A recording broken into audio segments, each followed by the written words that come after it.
Hi, I have another story for you today. And it's about a bunny. It's called Home for a Bunny. So this nice jelly cat is going to keep us company while we read it. I think that Maeve has heard this story when y'all were at my house the last time. Um, it's Margaret Wise Brown. Um, the pictures are by Garth Williams. I don't know, maybe I read it to you one time when we did FaceTime. I might have read it. So, we'll try. This is a floppy-eared bunny, because you can tell because his ears flop down. But this bunny is not a floppy-eared bunny. His ears stand up, and he has a cute little tail, and he's brown and white. His friend right there is Butterfly, and he's in the garden, and I wonder if we're going to see any ladybugs in this book. I think there might be, so keep your eyes out when we're looking at the pictures, all right? I'm going to turn it around now, and we will start the story, okay? Put this down, fix my camera, get my book in place, and off we go. Home for a Bunny. Let's see if we make sure we can see all of the pictures. Oh, Gaga has long arms, but I don't know if they're that long. Okay. Home for a Bunny by Margaret Wise Brown. Here he is. He's out in the garden. Pretty flowers. I wonder how they smell. I can't smell them from here. I'll have to go out in my garden later and smell. Oh. Spring, spring, spring, sang the robin. Spring, spring, spring, sang the frog. Spring, said the groundhog. It was spring. The leaves burst out on the trees, and the robins burst out of their eggs. It was spring. In the spring, a bunny came down the road. He was going to find a home of his own. A home for a bunny, a home of his own. Under a rock, under a stone, under a log, or under the ground. Where would a bunny find a home?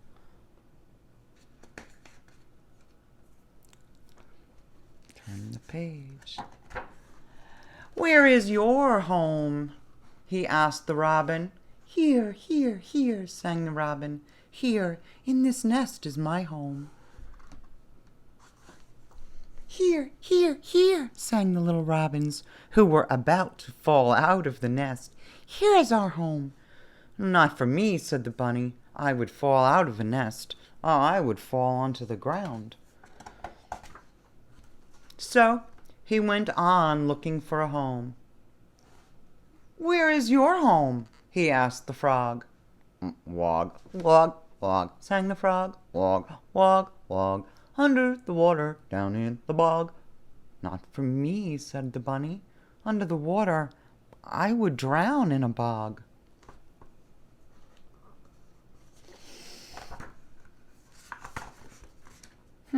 So he went on looking for a home. Where do you live? He asked the groundhog. In a log, said the groundhog. Can I come in? Said the bunny. No, you can't come in my log, said the groundhog. So the bunny went down the road. Down the road and down the road and down the road he went. He was going to find a home of his own. A home for a bunny. A home of his own. Under a rock or a log or a stone, where would a bunny find a home? Where would a bunny find a home? Down the road and down the road and down the road he went until he met a bunny. Another bunny. Where is your home? He asked the bunny. Here, said the bunny. Here is my home. Under this rock, under this stone, down under the ground. Here's my home. He's looking at their home.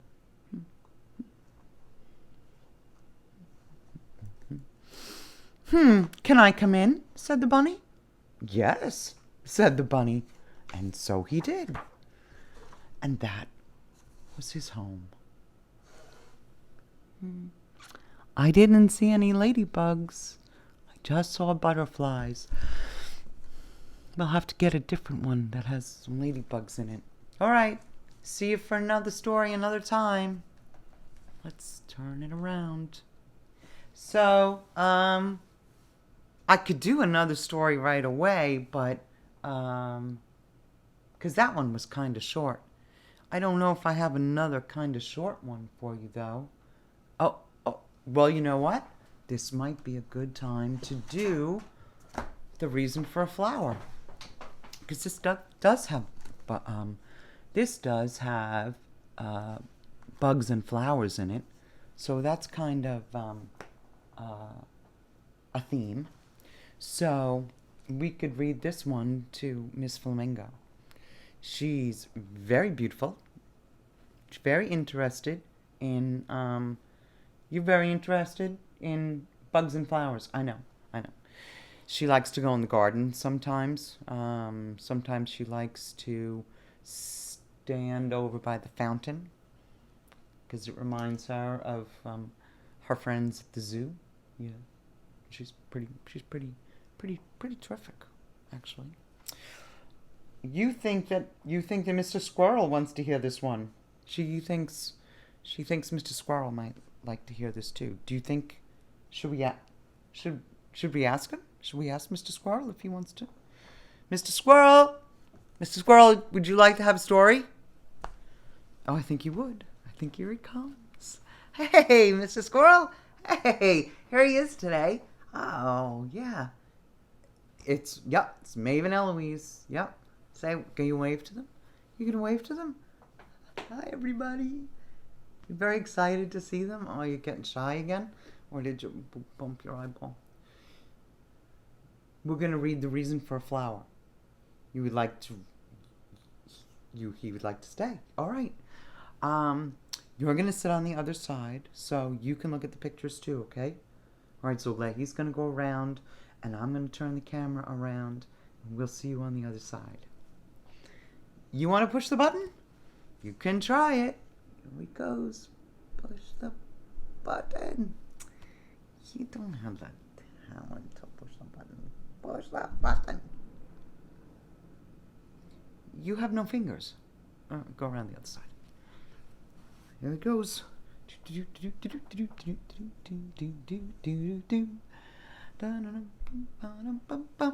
You made it around the other side. Fine, Mr. Squirrel. You did a good job. Listen closely now. Listen, Mr. Teddy Bear. Listen, Mr. Rabbit.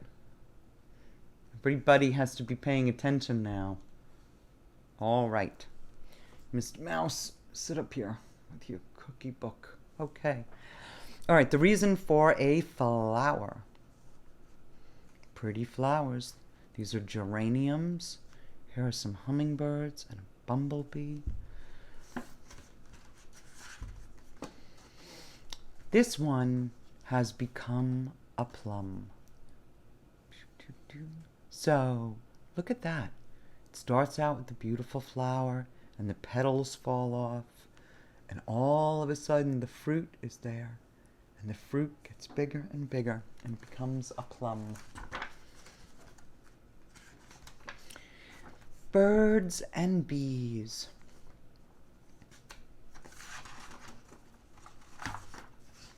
And these, who do you see hiding? I see this is a bird of paradise. I see some butterflies. How many butterflies? 1, 2, 3, 4, 5. I see some crickets. I see some hummingbirds. Very beautiful. And these sip nectar from the flowers. Oh, these are nighttime moths. but they like to find the flowers too. And up here is a little bat. He gets the mosquitoes so they don't bite you. And they search for more pollen and more from the flower before to the next one they explore. These are daffodils and bumblebees. Some pollen travels in the breeze. Some pollen travels in the breeze without the help of birds or bees, and very often it makes you sneeze. From an anther this is the anther, this is the stamen, to the stigma on a style, pollen grains must travel and stay a little while, and then you'll see the reason.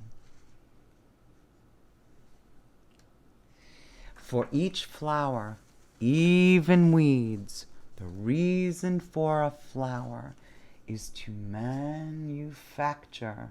What do we see here? This is a thistle. This is a mum. This one is a pansy. This is another kind of mum. This is a petunia. This is a dandelion. This is a lily. Here are some lilacs. This is a rosebud. Here are more lilacs. I wonder if Mommy knows any more of these. Some of these I don't know the name of. Seeds. Seeds that have a cover of one kind or another. Some grow inside a juicy fruit, and it's not odd to find them growing in a pod. These are the seeds in the watermelon. This is an avocado seed. Tomatoes have a seed. Pomegranates hide their seed inside. The pepper hangs its seeds underneath. The apple puts its seeds right in the middle, just like the orange does. These are seeds from a tree, and they come with special wings to carry them away. This one can float. It is the biggest one. It is a coconut. This is a horse chestnut and an almond. All the seeds. Seeds travel far and wide. Some even like to hitch a ride upon a bike or on a shoe. Squirrels hide them and forget that they do. Here's that rabbit again. Mr. Squirrel, you're in this book. Mr. Squirrel, come round and look at yourself. Is this your cousin? Squirrels hide them and forget they do. Some have burrs that stick to furs and travel along at a gallop. See that? That's a little seed stuck to him. He's hiding the acorns. Look at these. There's even seeds stuck on the bicycle. Seeds can settle anywhere where they can find water and sun and air. This is a carrot, this is a leek, this is a beet, this is a radish. I don't know what this is, but this is, looks like ginger underneath, and these are the shoots on the top. Looks like bamboo, but I'm not sure that it is. I don't know what this one is. Maybe it's just a grass. So then they grow roots and stems and leaves. So here are the roots. This is part of the roots too, and the stems and the leaves. Some seeds grow up to be trees. This is a tree, this is a tree, a tree. Seeds making more acorns. Look at that woodpecker. And dragonflies, and caterpillars, and garden snails. And Mr. Mouse is in this book too. And Mr. Frog. These grow where it's also very dry. Oh, who is looking at cactuses? Who is being very careful not to fall into any cactuses? I wonder who that could be. I think somebody told me a story about going for a hike and getting scratched on the leg by a cactus. Look down here. There's a snake. I hope you haven't seen any snakes. Have you seen any lizards? Like that one? These grow where it's wet. These are lotuses, and they like to grow right on top of the pond. So this is a lily pad. This is the lily, and this is the pad, and it sends its roots down underneath.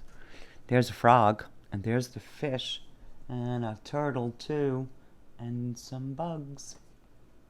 Dragonflies do like it where it's damp too. I see beetles, but I don't see any ladybugs yet. These may not look like flowers, but they're the most important yet. This is rice and barley, corn, and wheat. These are the cereals that we need to eat. Millet and bamboo, they are a treat for animals who don't like to eat meat. They are called herbivorous. So a horse and a cow and a sheep and a pig, a koala and a chipmunk and a rabbit, a hippopotamus, a rhinoceros, an antelope, a kangaroo, a zebra, a toucan, a giraffe, an elephant, some kind of a monkey, but I'm not sure what kind, and a camel, and a llama. They all eat grains and grasses for their seeds. And would you believe that these plants catch bugs to eat them? So they are called carnivorous because it's like eating meat. So there's a fly and a hornet and a grasshopper and a cricket and a walking stick and a beetle. Couple of beetles. Carnivorous plants catch bugs. The largest flower ever found grows in the jungle near the ground. A parasite clinging tight to the roots of trees that feed it. It can be 3 feet wide, maybe even 4, and it can weigh 15 pounds or more. That's heavy. And it doesn't smell very good. It's called Rafflesia. This is it, Rafflesia. Very big. But here's a flower that owes its fame to smelling very sweet. And scientists agree that magnolias seem to be a prehistoric family as old as the dinosaurs. Up, there's a little beetle hiding on the magnolia. All flowers are angiosperm. That's an ancient Grecian term, and here are just a very few products made for them from you. Well, made from them for you. Candy and paper, straw and wood, cotton, popcorn, coffee and tea, chocolate and bread and perfume and cork, medicine, rubber, rope, pasta. All of those things are made from plants. Plants are very important. That's a pretty great rainbow lollipop. That's a pretty nice broom.